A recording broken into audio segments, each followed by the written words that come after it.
Ego, attitude और self respect काफी मतलब कई बार सुनने को मिलता है, इनमें डिफरेंस क्या है? सब आपस में मिली हुई चीज है, सब एक ही खानदान की चीजें हैं, इनमें कोई विशेष अंतर नहीं है। ईगो में खास ये रहता है, ईगो में आई आ जाता है। आई जब भी कभी तुमने किसी बाहर की चीज से अपने आप को एसोसिएट कर दिया, इनफैक्ट ईगो शब्द का अर्थ ही आई है, ईगो मीन्स आई। जब भी तुमने अपने आप को किसी बाहरी चीज से एसोसिएट कर दिया तो इसको ईगो कहते हैं। तो जैसे तुम बोलते हो ना कि आई एम अ सन, तो ये ईगो है, क्योंकि तुमने अपने आप को एक रिश्ते से संयुक्त कर दिया कि मैं कौन हूं, अमुक का बेटा, तो ये ईगो है। ईगो का मतलब अहंकार, लेकिन अहंकार का मतलब घमंड नहीं होता। मैं किसी का बेटा हूं, ये ईगो है। लेकिन जो आमतौर पे प्रचलन है ईगो शब्द का, वो बड़ा गड़बड़ है, वो बड़ा गड़बड़ है। वहां पर ईगो को ये मान लिया गया है कि ईगो क्या है, ईगो घमंड है, कि कोई बोलते कि मैं बड़ा ताकतवर हूं तो यही ईगो है। नहीं, अगर कोई ये भी बोल रहा है कि मैं एक भारतीय हूं तो ये भी बहुत बड़ी ईगो है, क्योंकि तुमने अपने होने को एक देश के होने के साथ संयुक्त कर दिया है, तुमने अपने होने को देश के होने पर निर्भर कर दिया है, ये ईगो है। एटीट्यूड मतलब मन में कुछ भरा हुआ है, ठीक वही जो फोटोग्राफिक प्लेट वाली बात थी कि अब प्लेट कुछ भी देखने जा रही है, उसके एक एटीट्यूड है। वो क्या एटीट्यूड है कि सांप की छवि पहले ही उसके ऊपर बनी हुई है, सांप की छवि उसके ऊपर पहले ही बनी हुई है। इसी का नाम एटीट्यूड होता है कि मैं किसी भी चीज को साफ साफ नहीं देख पाता, मेरे मन पे पहले ही कुछ निशान अंकित है, मैं कुछ भी स्पष्ट तौर पे, साफ तौर पे नहीं देख सकता हूं। मैं जो भी देख रहा हूं वो एक गंदे मन के साथ देख रहा हूं। जैसे कि शीशा हो, उस पर खूब धूल जमी हो, अब आप उसमें अपनी शक्ल देखेंगे तो क्या साफ दिखाई देगी? इस धूल का नाम है अतीत। तो ऐसा मन जिसपे अतीत की धूल जमा हो, वो कभी कुछ ठीक से देख नहीं पाता, इसको एटीट्यूड कहते हैं। लेकिन अब दिक्कत ये है कि आपके समाज में एटीट्यूड जैसी चीजों को बड़ा स्थान दिया गया है। Have a good attitude, positive attitude, ये बेकार की बात है। पॉजिटिव एटीट्यूड उतना ही खतरनाक है जितना कि नेगेटिव एटीट्यूड। कोई एटीट्यूड जरूरत नहीं है, हर एटीट्यूड अतीत की धूल है जो आपके शीशे पे चढ़ी हुई है। मैं अगर एटीट्यूड लेके आऊं कि इस कॉलेज के जो लड़के हैं ना बड़े खराब हैं, तो मैं क्या तुम्हें सुन सकता हूं, तुमसे बात कर सकता हूं?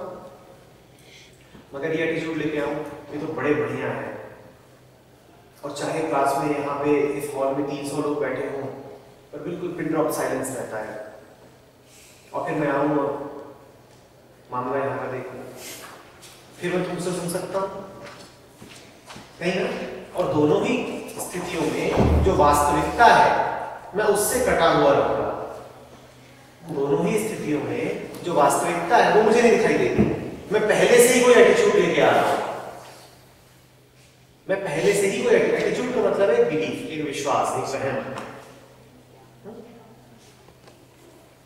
तीसरा तुमने बोला सेल्फ रिस्पेक्ट, वो ईगो ही है।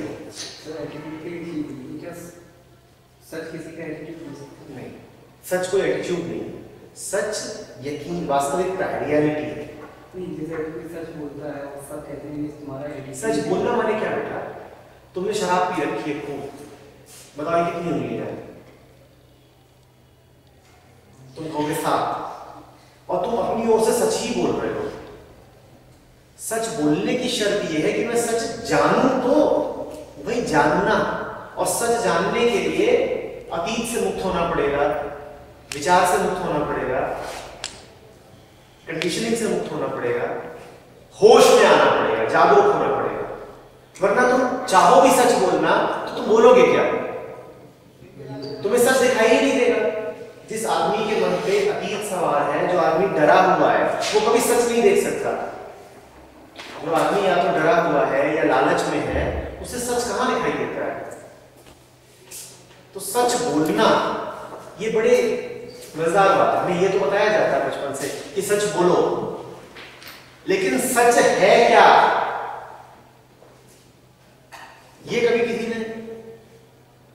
बोलो, जैसे कि सच कोई बोलने की चीज है। हर आदमी अपनी ओर से तो सच ही बोल रहा है ना। दो तरफा बात होगी। जैसे ये तो आपने शराबी का उदाहरण दिया, ये तो हम ही सोच रहे हैं कि ये सच है, लेकिन अगर दूसरे भी यही सोचे कि ये सच है तो क्या ये एटीट्यूड होगा? हाँ, कोई भी सोच एटीट्यूड ही है। सच सोचने की चीज है ही नहीं। सच सोचने की चीज नहीं है। जैसे आप मुझसे कुछ कह रहे हैं तो हम अपने माइंड में सोच रहे हैं कि आप सही हैं, तो तुम कुछ नहीं सोच रहे, तुम्हें कुछ समझ में नहीं आ रहा। अपने डिसीजन तो लेंगे ना। जैसे नहीं, आप अगर तुम साथ में मेरी तुलना भी कर रहे हो तो तुम्हें कुछ समझ में नहीं आएगा। तो फिर समझा कैसे जा सकता है? समझ रहे ही हो कैसे? तो ऐसे पूछो ना जिसका कोई कहीं पहुंचना हो, कोई तरीका है। समझ तो रहे ही हो, तो डायरेक्ट है उसमें। क्या तुम्हें कैसे का क्या मतलब? और अगर ये सब तुमने प्रक्रिया चालू कर रखी है, क्या ठीक है क्या नहीं है, इसमें क्या डिसीजन लूं क्या नहीं लूं, ये सब तुम जोड़ घटा तराजू चला रहे हो, वहां पे कैलकुलेटर है, तो वैसे भी तुम्हें कुछ समझ में नहीं आ रहा।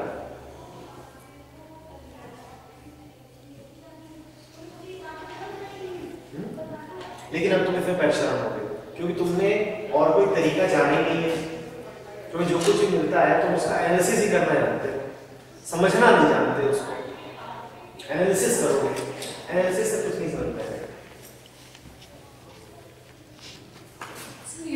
कि हमें फ्यूचर के लिए फेयर नहीं करना चाहिए, लेकिन अगर फेयर नहीं करेंगे तो एग्जाम की प्रिपरेशन को हमें करनी है, वो भी नहीं हो पाएगी। तो बताओ ना कैसा गंदा सा एग्जाम है ये, जिसकी तैयारी डर डर के होती है। खुद ही स्वीकार कर रहे हो कि अगर डरेंगे नहीं तो एग्जाम के लिए पढ़ेंगे नहीं। फिर एक डर अपने आप ही आ जाता है कि इससे एग्जाम आने वाला है, फिर डर अपने आप ही अंदर कोई से ऐसा नहीं हो सकता जो इसलिए पढ़ता है क्योंकि तो पढ़ने में मजा आता है। ये सब्जेक्टिव पे डिपेंड करता है कि किसको ऐसा हो सकता है कि नहीं हो सकता है? तब एग्जाम में मार्क्स कैसे आएंगे? डर डर के मिल के आएगा। लेकिन ये भी तो कहा जाता है कि प्रेशर में अच्छा परफॉर्म करते हैं। बेवकूफों की कमी नहीं है। प्रेशर में अच्छा परफॉर्म करते हो। प्रेशर में आप सिर्फ टॉयलेट में अच्छा परफॉर्म करते हो। सर अभी आपने कहा कि अगर हम इंटरेस्ट लेंगे स्टडीज में तो हम अच्छा परफॉर्म करेंगे। क्या किसी चीज में एक इंटरेस्ट आना और किसी चीज में इंटरेस्ट लेना की बात नहीं करी। मैंने कहा है जिस भी चीज में तुम डूब जाओगे उसमें तुम्हें जॉय मिलेगा ही मिलेगा। ये मैं इंटरेस्ट की बात नहीं कर रहा हूं, इसमें इंटरेस्ट नहीं। इंटरेस्ट तो तुम्हारा उसी में आएगा ना जिसकी तुमको शिक्षा दी गई है, जो तुम्हारी ट्रेनिंग है, कंडीशनिंग है। तुम्हें उसी में तो इंटरेस्ट आता है, और किसमें इंटरेस्ट आता है? दिवाली होती है तो तुम्हें इंटरेस्ट आता है घर भागे क्योंकि तुम हिंदू हो।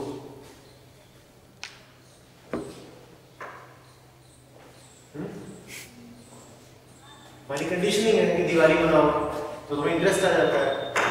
मुसलमान होते हैं तो कुछ नहीं होता, दिवाली के घर भागने की उनको कोई जल्दी नहीं होती। तो तुम्हारे इंटरेस्ट तो तुम्हारे अतीत से आ रहे हैं, जो तुमको सिखा पढ़ा दिया गया है, जो बुट्टी तुमको मिला दी गई है, वही तुम्हारा इंटरेस्ट बन रही है। मैंने इंटरेस्ट की बात नहीं करी। जब मैं कह रहा हूँ एक किताब में डूबो तो तुम अपने अतीत की वजह से नहीं डूबते उसमें, तुम अभी ठीक अभी उस किताब से प्रेम में होते हो, ठीक अभी।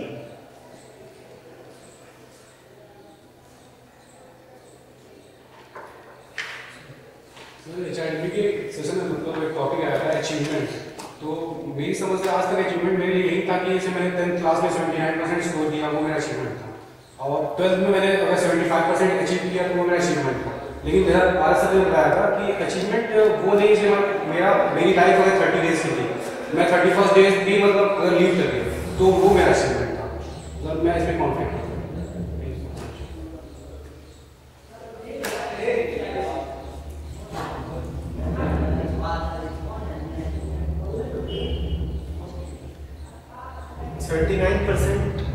किस दिन पता चला कि मिले? इस दिन रिजल्ट आया। 10th में कितने दिन तक रहे? साल भर, 1 साल। और बाकी दिन याद है क्लास 10th के? ठीक वैसे ही याद है जैसे 79%। क्यों बाकी एग्जाम क्यों नहीं याद? कुछ एक टर्मिनल एग्जाम होंगे, कुछ हाफ ईयरली जैसा हुआ होगा, कुछ प्री बोर्ड जैसा हुआ होगा, ये सब होता है। को गोल बनाना, गोल तो एक दिन आया था रिजल्ट 29%। जीए कितने थे? ये जीए भी एक ही दिन थे। कितने दिन जीए थे? 365। रिजल्ट उसमें से कितने दिन आता है? बाकी 364 दिन कैसे बीते? इसी चार में कुछ याद भी नहीं है उनका। हाँ? उनको ऐसा इग्नोर किया कि उनकी कोई स्मृति भी नहीं बची है। और अजीब सा लग रहा है कि आज तक तो किसी ने पूछा नहीं कि 10th का हाफ ईयरली कैसा हुआ बेटा, या टर्मिनल में हिंदी में कितने नंबर आए, याद? नहीं याद? कुछ बुरा सा नहीं लग रहा ये कैसा हुआ, क्या हो गया मेरे साथ? वो 79% दूसरों को दिखाने काम आते हैं ना। और जीवन अपना है, दूसरों को दिखाने भर के लिए अपने 364 दिन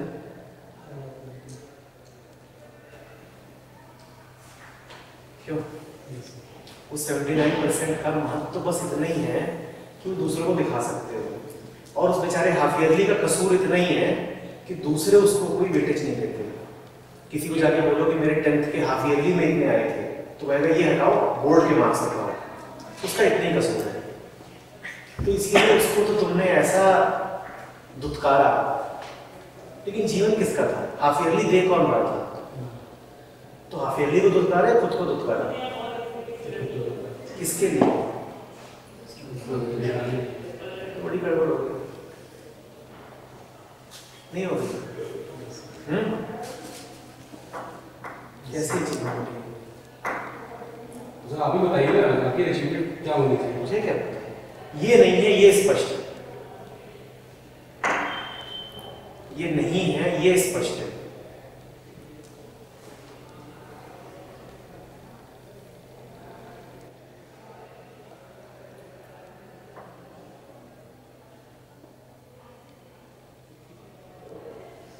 ऐसे बीत रहा है ना जीवन सबका।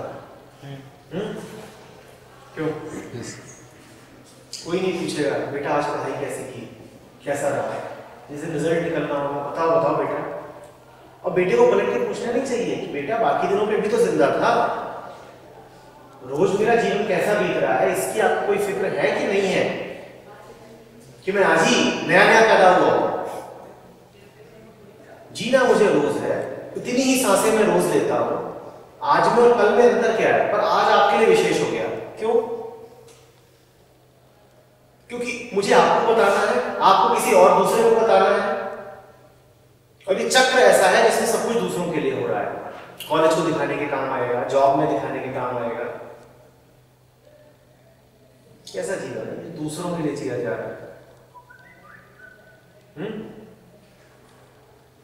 दूसरों के लिए अचीवमेंट।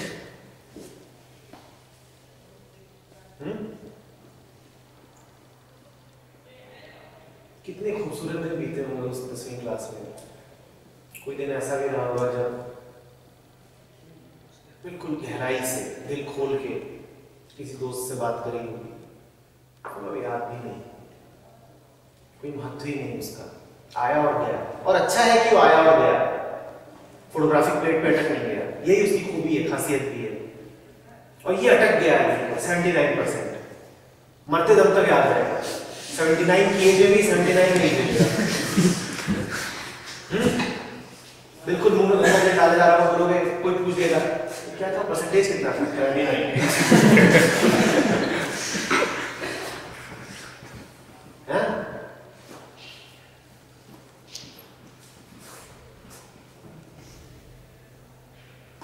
ये क्या तरीका है जिंदगी को नापने का?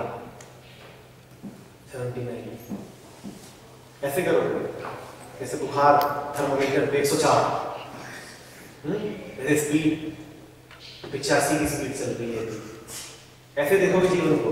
अचीवमेंट ऐसे देखना है।